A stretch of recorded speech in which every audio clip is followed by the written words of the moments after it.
Well, hello, free people of the Rocky Mountain region. This is Brandon from Free State, Colorado. Today, I'm joined by Cory Gaines to give us some expert advice and interesting information that you can use to have a voice at our state capitol. Cory, I'm really excited to hear about how we can testify, how we can have a voice in these committee hearings, and really interested to hear some tips from an expert like yourself who definitely makes his voice heard down at the Gold Dome. Oh, thank you. I appreciate you having me on because this is something that's really near and dear to my heart. It is really important that we speak up, and the more the better. Um, and I don't know from a bunch of people, but if you have held off on testifying because you say to yourself, "I can't get to the Capitol to do this in person," as I live out in Sterling, and I can't. Unless I take the day off of work, I can't get to the Capitol to testify. Or maybe you say, I'm not really computer savvy and or I don't have a smartphone. How in the world am I supposed to do this all via Zoom? I wanted to share with people that you don't have to have a bunch of fancy computer setups. If you have a touch tone phone, and I'm not exactly a Luddite, but I just have my little simple flip phone here. I don't have a smartphone. And so you don't need to have high tech stuff. Even if you had a phone that's on a cord in your kitchen, you can still testify at these meetings. And I appreciate you having me on to go through how. Perfect. Yeah, it's so important, now more than ever that individuals have their voice heard. We got to stand up. We got to speak out against some of this authoritarian legislation that's coming our way. And not only that, but I do really encourage people to speak in favor of good pro-liberty bills as well. Mhm. We have Yeah, some good stuff coming this year, and people need to have their voice heard and support good legislation is just as important as really criticizing or speaking out against the bad stuff. So here, let's here. get in. Let's get into it here. So, people, you want to really, of course, the hub, the website for the Colorado General Assembly is leg.colorado.gov. So this is where you want to start. So go to leg.colorado.gov, and then Cory, go ahead and walk us through here. Yeah, my process is I'll find a particular bill, and like you say, that it's either something I want to speak for, and you have to kind of dig harder because Republican bills just never make the papers, um, or you find something you want to speak against. And in general, what I'll do is I will add it to my list, and when I check on that bill every so often, I see, oh, okay, now it's got a committee date, right? It was just introduced. And maybe it sits like that. You have to be careful with some bills because they'll go introduced, committee, out of committee by the time you think to double check. But on some of them, especially in the beginning, it takes longer. Once it has that date, I come here and that center tab says committees right above the point of the Capitol. There's different ways to do it. My favorite way to do it is I go down to public testimony options in that committees tab. There we go. And I click there, and then I say I want to testify remotely via Zoom. And you might be saying, so, whoa, whoa, you promised me a touch tone phone. I did, but if you're going to do by a phone, it's remotely. So don't let that throw you off. Um, I've also submitted written testimony. To be honest with you, I'm much more of a fan of just emailing. If you can't do anything else, can't be in person, can't do remote, don't think that that means you can't do anything. Still do written, but I'm much more of a fan of sending that via email than via this way. Anyway, hitting the next button, after we sign up remotely, I go to by committee and hearing item because that's generally how I find out. So, for example, my senator, State Senator Byron Pelton, has a bill about exempting ag buildings from the Colorado Energy Office requirements, which was in the original law, but I guess the Colorado Energy Office needs a reminder. I know it's coming up, and I happen to know this because I just saw it recently. So, by committee and hearing item, I would hit next, and then you pick your committee. Now, this one will be the Senate Agricultural and Natural Resources Committee. That's the one. And the next thing, it'll prompt you for the date and time, and it is January 23rd at 1:30 p.m. And then you hit by hearing item. That's the one. Ag buildings exempt. Yep, I'm going to testify in favor of this one.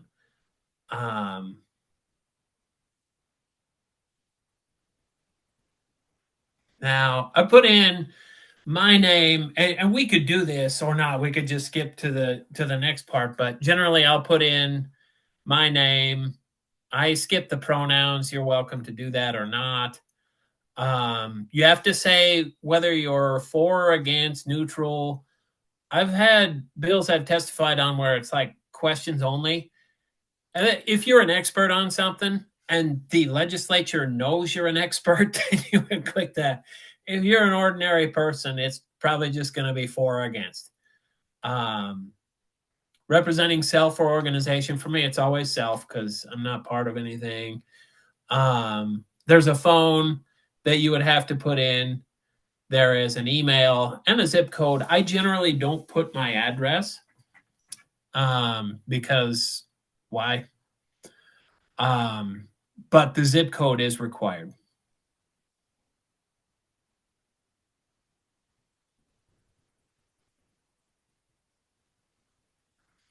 Okay.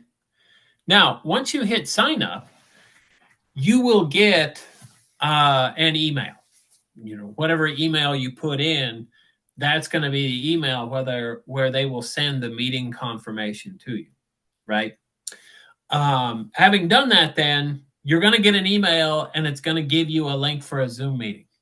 And what you're thinking is probably, well, again, how am I supposed to do this by a phone? I'll skip a ton of history, but the legislature had changed their rules such that it used to be easier to sign in, but it's really not that hard now. It just requires one extra email. So when you hit that sign up button and then an email comes to your inbox, you open that email and forward it. You scroll down, and at the very bottom, it's something like committees.leg.gov Colorado email address.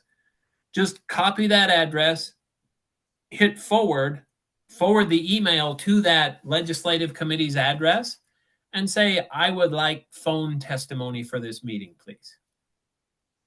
And they will send you the phone testimony. It's a good idea when you get that email to say, thank you, I received it. By the way, here's my phone number, 303-555-5785. Because when the tech person sets the meeting up, if you're dialing into a WebEx meeting, they don't see a name or a face. All they see is a phone number. That's all anybody is going to see. So it's helpful to the tech person to say, hey, this phone number is associated with my name. So now you're signed up. You're all ready to go. When they send you the phone testimony information, it will have a phone number. It's going to have more than one. I just go with the top one. It'll have a meeting ID, and it'll have, in general, a password. And for the state legislature, the password is pretty easy. It's going to be something like 1, 2, 3, 4, 5. They're not trying to stop you, but they do want to know who's coming in. So at that point, then, generally, if I can, there's enough time, I sit down, and just a good idea would be to write out your testimony. Mr. Warwick, I don't know if when you testify, if you would do the same. Is that something you'd recommend too? Definitely. Yeah. I recommend people write out their testimony, really get an idea of how long it's going to take. Make sure you're hitting those key points that you really want to be addressed. And try and relate to the spirit of the bill, to what they're trying to do there. And that way it's a lot easier when you're down there. Or I mean, don't get me wrong, you could do it remotely, but if you're down there, it does really help as well. So when you can look them in the eye, you can take a break from what you're looking and look around the room and see that they're paying attention to you. That is important too. And having it written down sometimes makes that a little bit easier, so you're not trying to stumble over your words or forget where you're at. Yeah, I have. I mean, I've taught high school and I've taught college for a long time, so I'm kind of immune to a lot of it. But I can tell you, there's nothing quite like when they call your name and you start stammering and umming for like 30 seconds and you don't really have a lot to say. And the way that you prevent that is you have something written down, right? Have it written down and practice it. You do the old public school or public speaking trick of doing it in front of a mirror, but if you're going to be on the phone, really all you need to do is read it. You'll have probably 2 or 3 minutes. Keep it brief, hit the high spots. The very first thing you should always say, and they're going to prompt you to do this, but the very first thing you always say is your name and then who you're representing. So for me, the way that generally comes out is, hello, my name is Cory Gaines.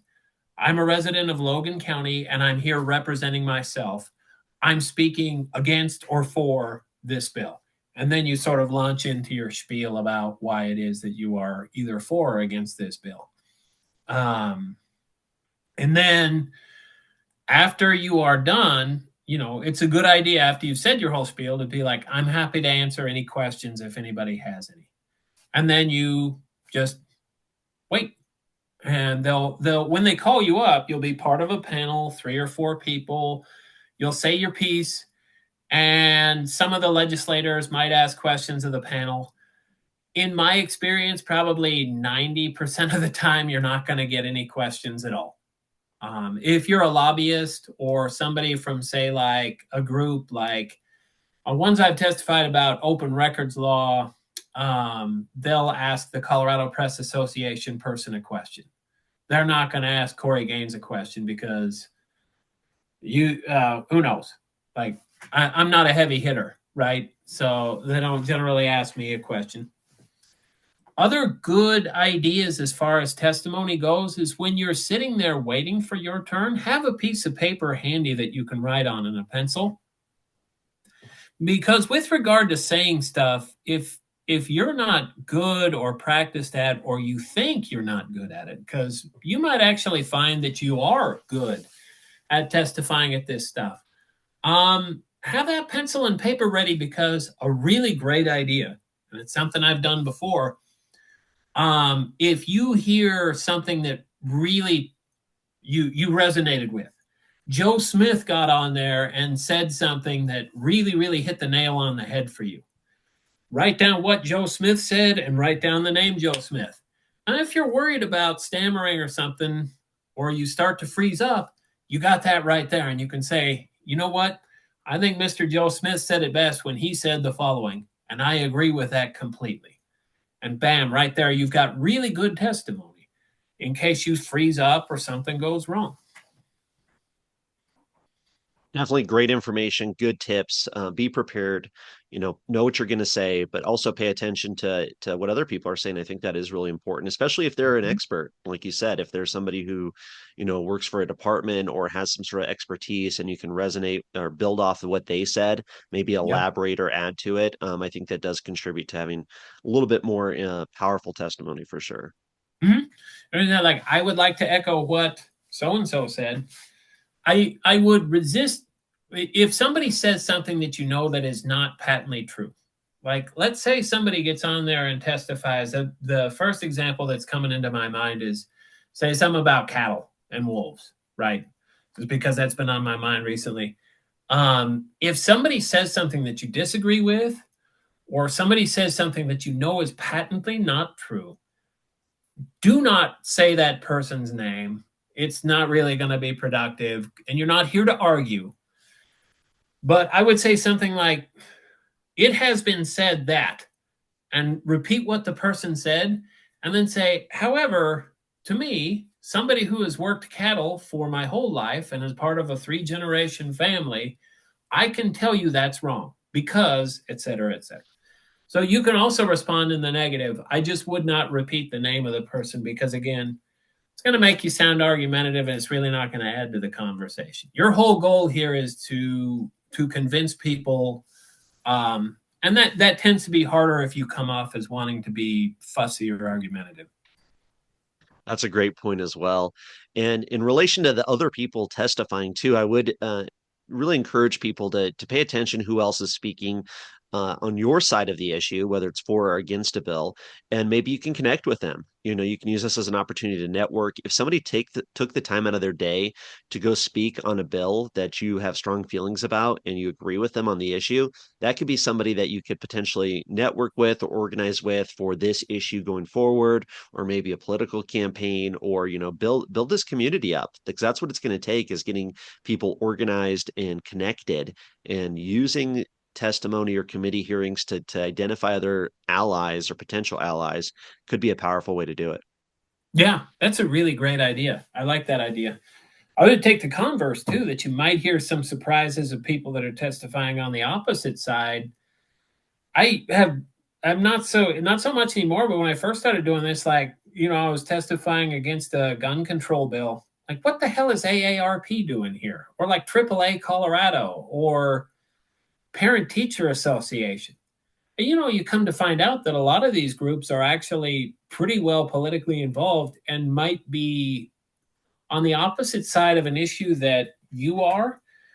And then if you're a supporter of that organization and you find that offensive, when you hang up from the call within the next day or two, if you feel moved to do so, don't give them any more of your money and then tell them why not.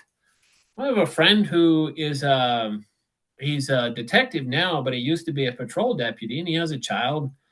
And he had donated money to, I think, several homosexual rights organizations and things like that. And then it came to be that it's been a couple of years, but uh, they didn't let policemen march in the Pride Parade. And he's like, I'm not giving them any more of my money. I was like, here, don't, and let them know why. So you might find also that, oh, I don't know, maybe I ought to reconsider that AAA membership now if they're speaking about letting illegal immigrants have driver's licenses or something. Like, what in the hell is AARP and AAA here? So anyway.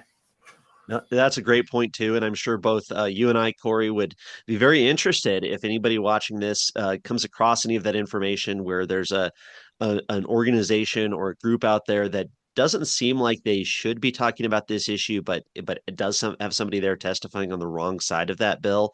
Definitely let us know. I'd love to get that information out there, and I'm sure you'd be very interested as well. Oh yeah. It's been my mission for a little bit to try and get on the PTA, because it was something I was looking into. To try and get on their legislative committee. Unfortunately, there's no PTA chapters up near me. So that's another thing you can do is if this organization is not like a commercial venture like AAA or something, get on their legislative committee and start rabble rousing. I mean, don't be disagreeable, but just say, like, hey, are we sure we support this? Because otherwise, what ends up happening is organizations that you don't think are doing this end up being lobbyists for, like, the PTA is a lobbyist for the Colorado Teachers Union, essentially. To get more parents on there, more liberty-minded parents on those legislative committees, so that if nothing else, you can say to them, pop their little echo chamber and say, why are you supporting this? So. Definitely. And I would also recommend that people pay attention to these committee hearings to really see or catch some of these legislators saying some bad things. I've seen it before many times. These legislators sometimes get a little arrogant.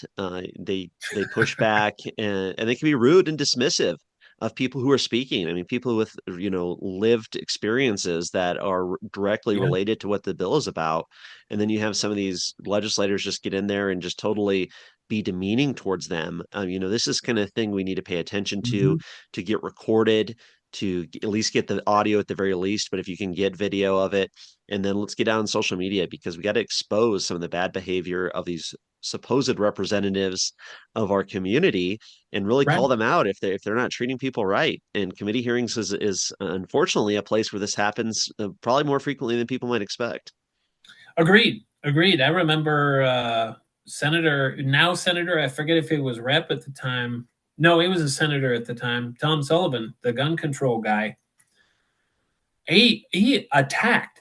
I'm not even saying, like, just even mild. Like, he attacked and sat there and accused a couple of witnesses of profiteering over people's deaths. And it sounded like it almost came to yelling in there. Like, and committee chair Coleman didn't do a whole lot to rein Sullivan in and or give the other people a chance to reply. And I thought, this is not okay. Yeah, note that stuff and bring it to people's attention because that needs to get publicized. No articles at all were written about what Sullivan did to those people, which I thought Wow. again was completely unacceptable. Wow. Wow. Yeah. Sunlight is the best disinfectant. Let's get this information out there. And the first step is show up. Show up in person, show up for remote testimony, but pay attention, get Mhm. involved, know who your legislators are, your representatives, your senators, know who these people are, and then, pay attention because this is what it's gonna take to turn things around to create a free state. And yeah, Cory, any final thoughts here? Yeah, I just would say you are needed. Your voice is needed at the Capitol. Do not let geographic distance or lack of technology stop you. If you need help figuring out the phone stuff, message me, get with Mr. Wark, something. I've got guides and can sort of help you figure that out. But, Western Slope, Northwest Colorado, Southeast Colorado, Northeast Colorado, rural voices in particular need to be heard at that Capitol, not just the same coterie of people that show up and testify for the same sorts of things. Speak up. Don't let uh, thinking that it has to be perfect or that it has to be in person stop you from doing it. I have literally been sitting on a physical therapist treatment table getting electric stimulation on my leg while my phone's on speaker. And when my name came up, *6 to unmute, said my piece, *6 to remute. It doesn't have to be difficult. Don't think that it does. Speak up. Well said. Definitely echo everything there. And I really appreciate you taking the time, Cory, to share this information. And let's see more people get involved, especially this year here in 2025. But thank you for your time, sir. Look forward to talking to you again. Yeah, I appreciate you letting me get on with you and speak about this. Thank you too. Perfect. All right. Take care, sir. See